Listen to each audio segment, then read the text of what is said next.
तभी से मुत्तन जी मुझसे नाराज़ हो गए कि रीना चली गई, रीना चली गई। तो क्या करे आपकी रीना आपकी मेहरारू के हाथ से गालियाँ सुने? एक रोटी खा रही है रहकर तो गालियाँ सुनेगी? आप ही बताइए, अगर आप एक रोटी दे रहे हैं तो को उसको बदमाश, कुलच्छनी ये सब बनाओगे तो अच्छा नहीं लगेगा ना। मुत्तन दादा जो अपनी कॉमेडियों से जाने जाते थे और लगातार वो अपनी जो उनके साथ काम करने में भूमिका निभाती थी, हीरोइनों को चेंज करते थे। और ऐसे ही जो उनकी पहली शुरुआत हुई थी रीना जी से, हमारे साथ मौजूद है। रीना जी, स्वागत है आपका। राजतंत्र चैनल में मैं स्वागत करना चाहती हूँ और गोड़ छूकर प्रणाम करना चाहती हूँ, जो भी है भाई-बहन सबको। कहा जाए कि मुत्तन दादा के साथ शुरुआत की थी, तो कैसा वो सफ़र रहा था? कितने टाइम तक वो सफ़र चला था? मुझे वो सफ़र बहुत लाजवाब था, बहुत अच्छा लगा था। सब मुझे भाई-बहन के जैसे मुझे प्यार मिलता था और सारा मुझे प्यार-दुलार भी उस घर में बहुत ज़्यादा मुझे मिलता था और मुझे अच्छा लगता था। मुझे मेरे गाँव से ज़्यादा भी यहाँ अच्छा भी लगता था। मुझे ऐसा लगता था कि एक वहाँ मेरे मम्मी-पापा और एक यहाँ मेरे मम्मी-पापा मुझे मिल चुके हैं। काम करने में भी अच्छा लगता था और खुश भी रहती थी मैं यहाँ। तो इसी तरह हम काम करते थे, मुझे बहुत अच्छा लगता था काम करने में और कॉमेडी के साथ-साथ एन्जॉय भी करते थे, मतलब कॉमेडी करते थे। हँसी-मज़ाक करते थे और अच्छा लगता था। हँसी-मज़ाक अलग से क्या करें, कॉमेडी में एन्जॉय मिलता था, बोलने में और झगड़ने में, लड़ने में, तो आप वही सब करते थे। तो क्यों, क्या वजह रही दूर होने की? दूर होने की एक ही वजह थी, उनकी पत्नी। उनकी पत्नी मुझे कहती थी कि मेरे पति को रखिए, कोई अपने पति किसी को पति को रख सकता है, 2 लड़के के बाप हैं। मेरी उम्र ही क्या थी कि मैं उनके पति को रखूँगी। मैं तो एक बच्ची थी, उनके साथ में उनका देवर शूट करते थे और उनके सारे जितना परिवार के लड़के थे, बाहरी कोई नहीं शूट करता था, उनके परिवार ही का सब शूट करते थे और उनकी पत्नी शाम को जब हम शूट करके आते थे, तो झगड़े करते थे, सबको मोहल्ले वाले को जुटाते थे कि ऐसी-वैसी है, सारे मोहल्ले वाले उन्हीं के ऊपर थूकते थे। क्यों लड़की को ऐसे-ऐसे बोल रही है, इस लड़की नेचर से अच्छी है, हम लोग देखते हैं, कितनी एक्टर आती हैं तो घमंड में रहती हैं, लेकिन ये एक्टर ऐसी है कि जैसे लगता है कि लड़की एक किसी का बहन है, ये बहन बनकर आई है। शूट पर एक एक्टर रहती है और घर पर एक लड़की जैसी रहती है। इसको कोई नहीं कहता, तू कैसे कहेगी? तो मार्केट जाते थे उनके हस्बैंड तो अपने कुछ भी मतलब घटता था तो मुझे कुछ भी आता था नहीं जैसे-वैसे और मैं अपने गाँव से बनारस से लाती थी। साड़ी, कपड़े जो भी मेकअप-वेकअप का सामान था तो मैं अपने गाँव से लाती थी। ये लोग मुझे नहीं देते थे। मुझे नहीं देते थे, मैं अपने गाँव से लाती थी। तो वही सब बोलते थे, सुनते-सुनते बहुत झगड़े, रोज़-रोज़ झगड़े होता था और मुझे सुनते-सुनते आप ही बताइए सर जी, कोई कितना बर्दाश्त करेगा? अगर आप उसको गालियाँ देंगे, अपने मम्मी-पापा को बुलाकर पंचायत करेंगे, तो मैं आपका सौतीन नहीं हूँ कि मैं इतना सहूँगी। मैं आपकी सौतीन नहीं हूँ कि मैं उतना सहूँगी, क्योंकि मैं एक एक्टर हूँ, काम कर रही हूँ। अगर आप मुझे इतना टॉर्चर करोगे, अगर पति-पत्नी में अगर कुछ हो ही रहा है मेरे वजह से जब इतना हंगामा हो रहा है, तो मैंने सोचकर ये जगह छोड़ दी। जब मैंने ये सोचकर जगह छोड़ी तो मैंने उनसे बोला था कि अगर भैया अगर आप मुझे नहीं बुलाएँगे, अगर आप मुझे नहीं कराएँगे, आपको पत्नी को मेरे वजह से दुःख है, तो आप आपके चाचा वाले के घर पर रहते हैं, वहाँ शूट करेंगे। आप जब मेरा रोल आएगा तब मुझे बुलाना। तो तभी से मुत्तन जी मुझसे नाराज़ हो गए कि रीना चली गई, रीना चली गई। तो क्या करे आपकी रीना आपकी मेहरारू के हाथ से गालियाँ सुने? एक रोटी खा रही है रहकर तो गालियाँ सुनेगी? आप ही बताइए, अगर आप एक रोटी दे रहे हैं तो को उसको बदमाश, कुलच्छनी ये सब बनाओगे तो अच्छा नहीं लगेगा ना। तो यही सब बात थी सर जी। काम करते थे लेकिन उसके साथ उनकी पत्नी जो आपको गाली देती थी। गाली देती थी, हुँ, हुँ। टॉर्चर करती थी, काम भी करती थी और ऊपर से काम भी करते थे। लिपस्टिक घर में मारकर वो बैठी हैं, बढ़िया-बढ़िया साड़ी पहनकर वो बैठी हैं, रोज़ अनार सेव वो खा रही हैं, दिन भर मैं काम कर रही हूँ, खट कर आ रही हूँ, शाम को गालियाँ सुनना पड़ता था। आप ही बताइए मेरी क्या कसूर थी? हुँ? एक शुरुआती दौर में आप थे तो एक सपने सब लोगों ने सँजोए होंगे कि हम लोग अगर शुरुआत कर रहे हैं तो इसका अंत तो नहीं तो पता था, लेकिन एक शुरुआत में लोगों की उम्मीदें थी कि हम लोग सारे लोग सक्सेस होंगे। जब मैं यहाँ आई थी मेरे बाप का पैर कटा था तो मैंने अपने पापा को फ़ोन कर कर बोली जब इनका चैनल 3 लाख हुआ, 1 वीडियो गई तो 1-2 वीडियो गई तो इनका चैनल मेरे वजह से 3 लाख हुए, तो मेरे वजह से उनकी वजह से मतलब मैं जो भी बता रही हूँ लेकिन पूरा दुनिया जानती है, रीना के और मुत्तन का पहचान है कि जो लड़की आई मुत्तन और रीना आगे गए, इतना उनका पहचान है। तो मैं अपने पापा को फ़ोन लगाकर बोली पापा अब मेरा सपना पूरा होगा। अब हम लोग का गरीबी दूर होगा। क्योंकि मैं एक ऐसी जगह आ गई हूँ कि मुझे जो मेरा सपना था, मैं बचपन से सपना देख रही थी, मैं एक एक्टर बनूँगी, इसमें काम करूँगी, गाना में काम करूँगी। कम से कम मैं 2-4 बार सपना भी देखी हूँ। 2-4 बार मैं जब छोट थी 10-12 साल की थी ना, तभी मैं सपने देखती थी कि मैं कोई ट्रेन में डांस कर रही हूँ और मेरा वीडियो शूट हो रहा है, मेरा एक सपना था। और मैं इसी सपने की वजह से मैं यहाँ आई और मेरे पापा को मजबूरी भी आ गई, पैर कट गया, घर में कोई पैसे कमाने वाला नहीं था, तो हमने अपना काम करने लगा। तो फिर उसके बाद हम पापा से बोले थे, पापा मीडियल वाले आ रहे हैं, मेरा इंटरव्यू भी हो रहा है और मेरा तारीफ़ भी हो रहा है, मुझे काम भी अच्छा मिल रहा है, अब हम आगे जाएँगे, मेरा सपना पूरा होगा। और फिर उसके बाद 2-4 पिक्चर भी आने लगी। उतने ही दिन में 3 महीने में ऐसी क्या ख़ासियत थी मेरे अंदर कि मेरे नाम से पिक्चर आने चालू हो गई। आप 9 लाख, 8 लाख ऐसे-ऐसे माँग करने लगे कि आपको पिक्चर करना होगा रीना जी। लेकिन ये पिक्चर आने लगा लेकिन मुझे पता नहीं था। मुझे बाद में पता चला कि मेरे नाम से ना एक बार आए थे पिक्चर वाले तो मुझे उस समय पता था, पर्ची लेके आए थे, बोले थे कि रीना जी और मुत्तन जी आप दोनों को पिक्चर करना चाहे जितना पैसा लें।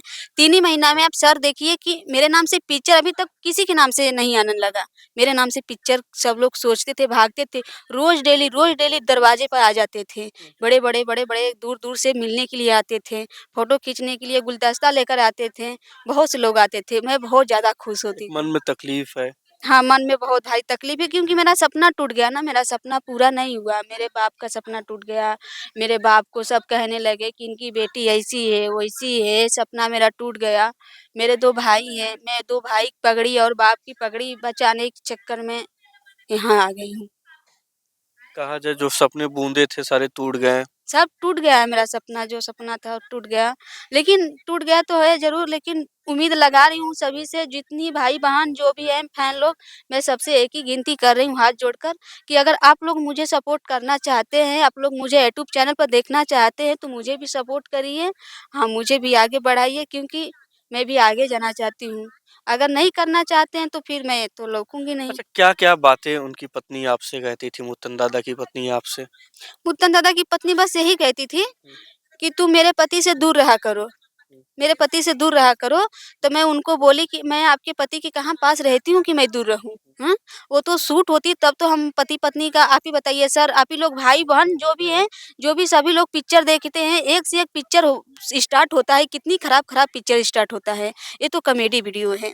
तो उनकी पत्नी कहती थी कि मेरे पति से दूर बनाकर बैठा करो, शूट कर जब कर रही हो, तो जब हाथ पकड़ने वाला सीन आया, तो हाथ मत पकड़ा करो, लम्हेरे से बात किया करो तो जब हम लम्हार से बात करेंगे तो पब्लिक क्या समझेगी?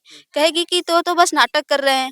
कोई रियल चाहे पिक्चर हो, चाहे कॉमेडी वीडियो, जब तक आप रियल नहीं करोगे, तब तक वो मज़ा नहीं आएगा। आप ही बताइए, जो भी चाहे गाना हो, चाहे पिक्चरी हो, चाहे कॉमेडी हो, जब तक कुछ अच्छा रियल नहीं समझ में आता, तब तक तो नहीं होता है। आप लोग मेरी वीडियो भी देख सकते हैं, अगर कोई गंदा अगर हमने उसमें यूज़ किए हैं, तो भैया मुझे कह सकते हैं, क्योंकि उसमें उतना गंदा नहीं था। लेकिन जितना अब गंदा हो रहा है, अब उतना गंदा नहीं, आप मेरा वीडियो खोलकर देख सकते हुँ, हैं। हुँ, हुँ। और उसमें मुझे समझ में भी नहीं आता था, मुत्तन जी क्या बोलते थे और मैं क्या बोलती थी, मुझे ज़्यादा समझ में नहीं आता था। ये जो जोड़ी टूटने का बहुत दुःख है। बहुत दुःख है, जोड़ी टूटने का बहुत दुःख है। एक बार मुत्तन जी बुलाए थे, हमने गए थे वहाँ, बोले थे कि रीना जी आप आइए काम करिए, हमने बोला चलो ठीक है भाई हम आएँगे, काम करें। जब मैंने उनके घर पर गई थी, तो फिर उसके बाद मुत्तन जी बोले थे कि रीना जी बैठिए भैया तुम चली गई, मैं बोली कि मैं चली गई भैया तो आपकी पत्नी की वजह से चली गई। आपकी पत्नी मुझे इतनी गालियाँ दे चले उनकी पत्नी गालियाँ देने लगी। क्यों आई है मेरे घर पर? मेरे घर से निकली जाए, इस लड़की का काम नहीं है, लड़की नहीं आना चाहिए मेरे घर पर, इसको काम नहीं दिया जाएगा, लड़की जाओ, जाओ ऐसे बोलने लगी। फिर मैं वहाँ से उठकर चली आई। मैं बोली कि इसीलिए बुलाए थे गाली देने के लिए? आप भले अपनी पत्नी का आज से नहीं जब से मैं आई हूँ तब से जानते हैं ना। अब से तब से जानती है तो आपको बोलना चाहिए सोच समझ कर ना कि भई रीना आएगी। फिर उसके बाद मुत्तन जी गाड़ी निकाले तो मेरे चोट में मेरे हाथ में यहाँ देखिए अभी तक हुँ, हुँ, निशानी है।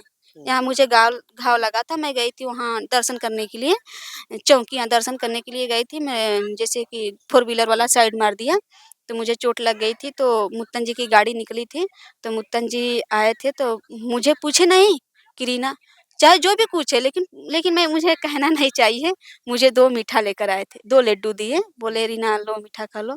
हमने बोला चलो भाई अच्छा है, खुशी की बात है, आगे जाओ, आगे बढ़ो, बहुत बढ़िया है। मैं काम कर रही थी और मेरा सपना था कि मैं सपने में जाऊँ और मुझे गालियाँ सुनने को मिला। मैं सोची थी कि मेरा घर बन जाएगा, अब ये हो जाएगा, वो हो जाएगा, अब हम भी आगे चले जाएँगे। तो मेरा सपना टूट गया। इसमें बोल रही थी और मुझे गालियाँ सुनाते थे। मैं भी अपने घर पर नहीं किसी से कहती थी कि मुझे उनकी पत्नी गालियाँ सुनाती थी। जब हुँ, हद से ज़्यादा गुज़र गया, तब मैंने ब उनको हुँ, हुँ, तब मैंने उनको हुँ, हुँ, बोला कि अब हम नहीं कुछ बोले, हम चले गए वहाँ से। हुँ, हम चले गए फिर भी कहीं दूसरे जगह नहीं गए थे, हुँ, उनके चाचा के घर गए थे। तो उनके चाचा के घर गए थे तो क्यों दूरियाँ बनाएँ? तो नहीं बनाना चाहिए ना। कहीं दूसरे साथ में काम करती करती तो भई होश कहते कि भई किसी और के साथ काम कर रही है। जब आपके चाचा के लड़के के साथ काम मुझे मिला करने के लिए, तो आप लोग मुझे ऐसे बोल दिए। ऐसे नहीं किसी को कहना चाहिए ना। भावुक भी हो जाती हैं जब उस पल को सोचते होंगे। मैं रोती हूँ, कभी-कभी मुझे बहुत दुःख होता है, बहुत दुःख होता है। जब वो बात सोचती हूँ ना तो बहुत दुःख होता है। मुझे तकलीफ़ मिलती है ना, बहुत तकलीफ़ मिलती है। कि मुझे छोड़ने की तकलीफ़ ज़्यादा नहीं है, मुझे छोड़ने की ज़्यादा तकलीफ़ नहीं है, ज़्यादा तकलीफ़ ये बात की है कि मुझे गालियाँ मिली हैं, मुझे गालियाँ मिली हैं। मुझे छोड़ दिए उसकी ज़्यादा तकलीफ़ नहीं है, लेकिन मुझे गालियाँ क्यों गालियाँ दिए? वो गालियाँ चुभती थीं। मुझे चुभती थी गालियाँ। सबकी शराब लगती थी, मुझे चोट लगा है, यहाँ चोट लगा है, यहाँ चोट लगा है। सब लोग सराहते थे मुझे। क्या कहते थे? कुलच्छनी कहते थे, आई है, ऐसे हो जाए, वैसे सराहते कैसे हैं लोग? क्यों ऐसी वजह है? मुत्तन को क्या लगता है कि वो परिवार के साथ उनके सदस्यों भी रहते हैं, काम करते हैं, तो उसके बाद क्यों गालियाँ देती थी? मुझे नहीं पता, वो सोचती थी कि मेरे पति को रख लेगी। ऐसे को और अगर मैं उनको उनके पति क्यों रखूँगी? ऐसे क्यों रखूँगी? क्या मैं रखूँगी उनके पति में ऐसी क्या चीज़ है? मेरे में कोई पत्थर दिल थोड़ी हूँ, उनके 2 बच्चे हैं। उनके 2 बच्चे ज अगर मैं उसके पति को रख लूँगी, अगर उसके पति को रुपया देकर छीन लूँगी, तो उसके उससे उसको उसको तो कुछ नहीं होगा, लेकिन मेरे साथ बहुत कुछ हो जाएगा। हुँ, हुँ। मैं किसी का सिंदूर छीन कर मैं खुश कभी नहीं रहूँगी, क्योंकि हर एक चीज़ पैसा काम नहीं देता है। हर एक मामला में पैसा नहीं काम देता है। पैसा नहीं देता है, मान-सम्मान, इज़्ज़त, मर्यादा काम देता है, दुःख देता है। अगर मेरी इज़्ज़त बढ़िया है, तो मैं किसी से 10 रुपया माँग लूँगी, मुझे मिल जाएगा और उसकी मैं सिंदूर छील कर 2 बच्चे को अनाथ बनाकर मुझे क्या मिलेगा? कुछ मिल सकता है? नहीं मिलेगा ना। क्या कहना चाहेंगे फिर मुत्तन से और तमाम दर्शकों से आखिरी? मैं मुत्तन जी से यही कहना चाहूँगी कि मुझे खुशी है, अच्छा है, आप लोग वीडियो बनाइए, बढ़िया करिए, लेकिन हाँ, आप दरे-दरे जाकर मेरी बुराइयाँ मत करिए। मैं हाथ जोड़ रही हूँ मुत्तन जी से। मुत्तन जी से मैं हाथ जोड़ रही हूँ कि मुत्तन जी मैं आपका इंटरव्यू देने के लिए मेरी मजबूरी आ गई थी कि मैं दे दी नहीं, उतनी दिन से मैं बात छुपा रही थी कि छुपा क्या रही थी, मैं सोच रही थी कि तुम्हारी बीवी है, उसकी इज़्ज़त मेरी इज़्ज़त। वो भी एक लेडीज़ है, मैं भी एक लेडीज़ हूँ। आप लोग मेरी जाकर यहाँ-वहाँ बुराइयाँ कर रहे थे, मुझे बर्दाश्त नहीं हुआ और लोग पूछने लगे, भई मैं बता दी बात साफ। ठीक, धन्यवाद रीना जी जुड़ने के लिए। निश्चित तौर पर ये रीना जी हैं जो कि मुत्तन दादा के साथ पहली भूमिका में उनके पहली वीडियो में और उनके साथ अभिनय किया था, लेकिन अब ये उनके साथ नहीं है, जिनका साफ तौर पर कहना है कि हमने तो काम किया लेकिन हमें काम के बदले सिर्फ़ मिली गालियाँ।